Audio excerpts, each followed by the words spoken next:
ಮಂಗಳೂರಿನ ಕೋಟೆಕಾರು ಬ್ಯಾಂಕ್ ದರೋಡೆ ಪ್ರಕರಣಕ್ಕೆ ಸಂಬಂಧಪಟ್ಟಂತೆ ದರೋಡೆ ಪ್ರಕರಣದಲ್ಲಿ ಈಗ ಪ್ರಭಾವಿ ಕೈವಾಡದ ಶಂಕೆ ದಟ್ಟವಾಗ್ತಾ ಇದೆ.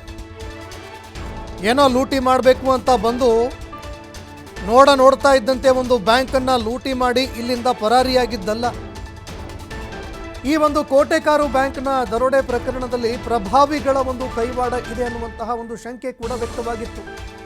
ಆದರೆ ಈ ಶಂಕೆ ಈಗ ದಟ್ಟವಾಗ್ತಾ ಇದೆ, ಅನುಮಾನಗಳು ಜಾಸ್ತಿ ಆಗ್ತಾ ಇದೆ. ಕಾರಣ ಏನಿದಕ್ಕೆ? ಯಾರು ದರೋಡೆ ಮಾಡಿದ್ರು ಅವರ ಅರೆಸ್ಟ್ ಏನೋ ಆಯಿತು, ಪಾತ್ರಧಾರಿಗಳು ಯಾರಿದ್ರು ಅವರ ಬಂಧನ ಆಯಿತು. ಆದರೆ ಸ್ಥಳೀಯ ಸೂತ್ರಧಾರರು ಯಾರಿದ್ರು ಅವರ ಬಂಧನ ಯಾವಾಗ ಅನ್ನುವಂತಹ ಪ್ರಶ್ನೆ ಈಗ ಕಾಡ್ತಾ ಇರುವಂಥದ್ದು. ಈಗಾಗಲೇ ದರೋಡೆ ಪ್ರಕರಣಕ್ಕೆ ಸಂಬಂಧಪಟ್ಟಂತೆ 4 ಜನರನ್ನ ಅರೆಸ್ಟ್ ಮಾಡಲಾಗಿದೆ. ಆರೋಪಿಗಳಿಗೆ ಬ್ಯಾಂಕ್ ಬಗ್ಗೆ ಸಂಪೂರ್ಣವಾಗಿ ಮಾಹಿತಿಯನ್ನ ಕೆಲವು ಸ್ಥಳೀಯ ವ್ಯಕ್ತಿಗಳೇ ಕೊಟ್ಟಿದ್ರು. ಏನು ಗೊತ್ತಿಲ್ಲದೆ ಒಂದು ಬ್ಯಾಂಕನ್ನು ಲೂಟಿ ಮಾಡೋದಕ್ಕೆ ಹೇಗ್ರಿ ಸಾಧ್ಯ? ಟೈಮಿಂಗು, ರಸ್ತೆ, ಅದೇ ರೀತಿಯಾಗಿ ಎಲ್ಲಿ ದುಡ್ಡಿಡ್ತಾರೆ, ಒಳಗಡೆ ಇರುವಂತಹ ಅಲಾರಾಮ್ ಸಿಸ್ಟಮ್ ಏನು, ಸೆಕ್ಯೂರಿಟಿ ಸಿಸ್ಟಮ್ ಏನು, CCTV ಎಲ್ಲಿದೆ, ಯಾವಾಗ ಆಫ್ ಆಗುತ್ತೆ, ಈಗೆಲ್ಲ ಟೈಮಿಂಗ್ ಇದೆಯಲ್ಲ, ಇದು ಅಷ್ಟು ಈಸಿಯಾಗಿ ಯಾರಿಗೂ ಕೂಡ ಗೊತ್ತಾಗೋದಿಲ್ಲ. ಏನೋ ಬೇರೆ ರಾಜ್ಯದಿಂದ ಬಂದರು, ಲೂಟಿ ಮಾಡಿದ್ರು, ಹೋದರು. ಸ್ಥಳೀಯವಾಗಿ ಯಾರಾದರೂ ಬಹಳಷ್ಟು ಪ್ರಭಾವಿಗಳು ಇದರಲ್ಲಿ ಸಹಕಾರ ಕೊಟ್ಟಿದ್ದಾರೆ ಅನ್ನುವಂತಹ ಒಂದು ಆರೋಪ ಕೇಳಿಬಂದಿತ್ತು. ಪ್ರಕರಣಕ್ಕೆ ಸಂಬಂಧಪಟ್ಟಂತೆ ಯಾರು ಲೂಟಿ ಮಾಡಿದ್ರು ಅವರನ್ನು ಅರೆಸ್ಟ್ ಮಾಡಿದ್ದಾಯಿತು. ಆದರೆ ಸ್ಥಳೀಯವಾಗಿ ಯಾರು ಇದಕ್ಕೆ ನೆರಳಾಗಿದ್ರು ಅವರ ಅರೆಸ್ಟ್ ಆಗುವಂಥದ್ದು ಯಾವಾಗಪ್ಪ ಅನ್ನುವಂತಹ ಪ್ರಶ್ನೆ ಈಗ ಕಾಡ್ತಾ ಇದೆ. ದೂರದ ತಮಿಳುನಾಡಿನಲ್ಲಿ ಆರೋಪಿಗಳನ್ನು ಪೊಲೀಸ್ ಅಧಿಕಾರಿಗಳು ಅರೆಸ್ಟ್ ಮಾಡಿದರು. ಆದರೆ ಸ್ಥಳೀಯ ಆರೋಪಿಗಳನ್ನು ಅರೆಸ್ಟ್ ಮಾಡೋದು ಯಾವಾಗ ಸ್ವಾಮಿ ಅಂತ ಜನರಿಗೆ ಈಗ ಕಾಡ್ತಾ ಇರುವಂತಹ ಪ್ರಶ್ನೆ ಇದು. ಸ್ಥಳೀಯ ಆರೋಪಿಯನ್ನು ಬಚಾವ್ ಮಾಡೋದಕ್ಕೆ ಕೆಲವು ಕಾಣದ ಕೈಗಳ ಕೈವಾಡ ಏನಾದರೂ ಇದೆಯಾ ಅನ್ನೋ ಒಂದು ಪ್ರಶ್ನೆ ಕೂಡ ಕಾಡ್ತಾ ಇದೆ. ದರೋಡೆಯಲ್ಲಿ ಒಟ್ಟು 18.674 kg ಚಿನ್ನವನ್ನು ಈ ಖದೀಮರು ದೋಚಿಯಲ್ಲಿಂದ ಪರಾರಿಯಾಗಿದ್ದರು.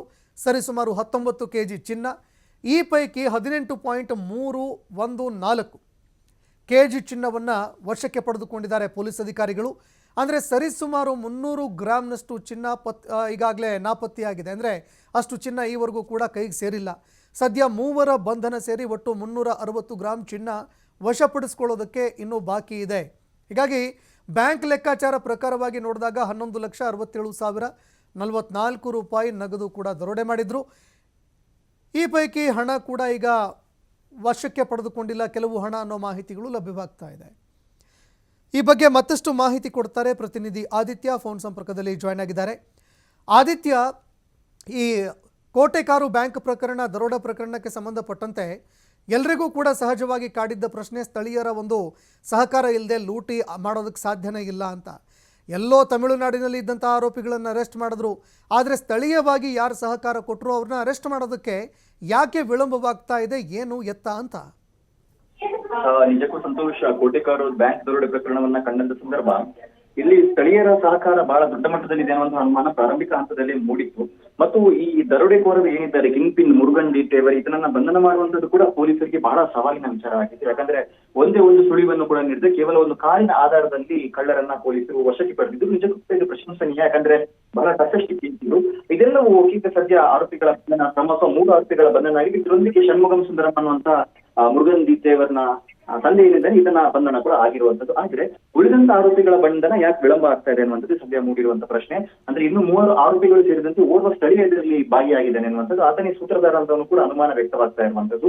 ಇಷ್ಟೆಲ್ಲ ದೊಡ್ಡ ದೊಡ್ಡ ಆರೋಪಿಗಳನ್ನ ಬಂಧಿಸುವ ಸಂದರ್ಭದಲ್ಲಿ ಕಿಂಗ್ ಪಿನ್ ಏನಿದ್ದಾನೆ ಸ್ಥಳೀಯ ಆರೋಪಿ, ಈತನನ್ನ ಬಂಧನ ಮಾಡೋದಕ್ಕೆ ಪೊಲೀಸರು ಯಾಕೆ ಒಂಥರ ನಿರ್ಲಕ್ಷ್ಯವನ್ನ ತೋರ್ತಾ ಇದ್ದಾರೆ ಅನ್ನುವಂಥದ್ದು ಈಗ ಅಷ್ಟೇ ಮೂಡಿರುವಂತಹ ಪ್ರಶ್ನೆ. ಯಾಕಂದ್ರೆ ಈ ಹಿಂದೆ ಕೂಡ TV5 ಕೂಡ ಇದರ ಬಗ್ಗೆ ಅನುಮಾನವನ್ನ ವ್ಯಕ್ತಪಡಿಸಿದ್ದಕ್ಕೆ ಪೂರಕವಾಗಿ ಅಂದ್ರೆ ಯಾರಾದ್ರೂ ಸ್ಥಳೀಯ ಪ್ರಭಾವಿ ಮುಖಂಡರಲ್ಲಿ ಭಾಗಿಯಾಗಿದ್ದಾರೆ, ಪ್ರಭಾವಿಗಳು ಈ ಒಂದು ದರೋಡೆ ಪ್ರಕರಣದಲ್ಲಿ ಭಾಗಿಯಾಗಿದ್ದಾರೆ. ಯಾಕಂದ್ರೆ ಬ್ಯಾಂಕ್ನ ಒಂದು ಭದ್ರತಾ ವೈಫಲ್ಯ ಮತ್ತು ಆ ಪ್ರದೇಶದ ಚಿತ್ರಣ ಎಲ್ಲವನ್ನ ತಿಳಿದವರಿಗೆ ಈ ತರ ಮಾಹಿತಿಯನ್ನು ನೀಡಲಿಕ್ಕೆ ಸಾಧ್ಯ ಅನ್ನುವಂಥ ರೀತಿ ಅನುಮಾನ ಮೂಡಿದ್ದು, ಅದಕ್ಕೆ ಪೂರಕವಾಗಿ ಸ್ಥಳೀಯರು ಏನಾದರೂ ಭಾಗಿಯಾಗಿದ್ದಾರೆ ಅನ್ನುವಂಥ ಅನುಮಾನ ಈಗ ಮತ್ತಷ್ಟು ದಟ್ಟ ಆಗ್ತದೆ. ಯಾಕಂದ್ರೆ ಪೊಲೀಸರು ಉಳಿದ ಆರೋಪಿಗಳ ಬಂಧನಕ್ಕೆ ಯಾಕಿಷ್ಟು ವಿಳಂಬ ಮಾಡ್ತಾ ಇದ್ದಾರೆ ಅನ್ನೋದು, ಮತ್ತು ಈಗ ಏನು ಕಳವಾಗಿರುವಂತಹ ಚಿನ್ನಾಭರಣ ಸೇರಿದಂತೆ ಹಣ ಏನಿದೆ ಇದರಲ್ಲಿ ಎಲ್ಲಾ ಪೂರ್ಣ ಪ್ರಮಾಣದಲ್ಲಿ ವಶಪಡಿಸಿಕೊಂಡಿಲ್ಲ ಪೊಲೀಸರು. ಅಂದ್ರೆ ಚಿನ್ನಾಭರಣ ಸುಮಾರು 300 ಗ್ರಾಮ್ನಷ್ಟು ಚಿನ್ನಾಭರಣವನ್ನ ಇನ್ನೂ ವಶಪಡಿಸಿಕೊಳ್ಳೋದಕ್ಕೆ ಬಾಕಿ ಇದೆ. ಹಣ ಕೂಡ ಪೂರ್ಣ ಪ್ರಮಾಣದಲ್ಲಿ ಅವರು ವಶಪಡಿಸಿಕೊಂಡಿಲ್ಲ. ಸುಮಾರು 7 ಲಕ್ಷದಷ್ಟು ಹಣವನ್ನು ಕೂಡ ರಿಕವರ್ ಮಾಡೋದಕ್ಕೆ ಬಾಕಿ ಇದೆ. ಏನು ಈ 3 ಆರೋಪಿಗಳ ಬಂಧನ ಅಷ್ಟು ಸ್ಪೀಡ್ ಆಗಿ ಆಯಿತು, ಬಹಳ ಪ್ರಮುಖವಾಗಿ ಕಾರ್ಯಾಚರಣೆ ಎಲ್ಲ ನಡೀತು. ಆದರೆ ಉಳಿದ ಆರೋಪಿಗಳ ಬಂಧನ ಅನ್ನುವಂಥ ಯಾಕೆ ಇಷ್ಟು ವಿಳಂಬವಾಗ್ತಾ ಇದೆ, ಏನಾದರೂ ಸದ್ದಿಲ್ಲದೆ ಪ್ರಕರಣವನ್ನ ಮುಚ್ಚಿ ಹಾಕುವಂತ ಪ್ರಯತ್ನಗಳು, ಒತ್ತಡಗಳು ಏನಾದರೂ ಕೇಳಿ ಬರ್ತಾ ಇದೆ. ಹೀಗೆ ಹಲವು ಅನುಮಾನಗಳಿಗೆ ಈಗ ಸದ್ಯದ ಈ ಒಂದು ವಾತಾವರಣ ಕಾರಣವಾಗಿದೆ. ಧನ್ಯವಾದಗಳು ಆದಿತ್ಯ ನಿಮ್ಮೆಲ್ಲ ಮಾಹಿತಿಗೆ.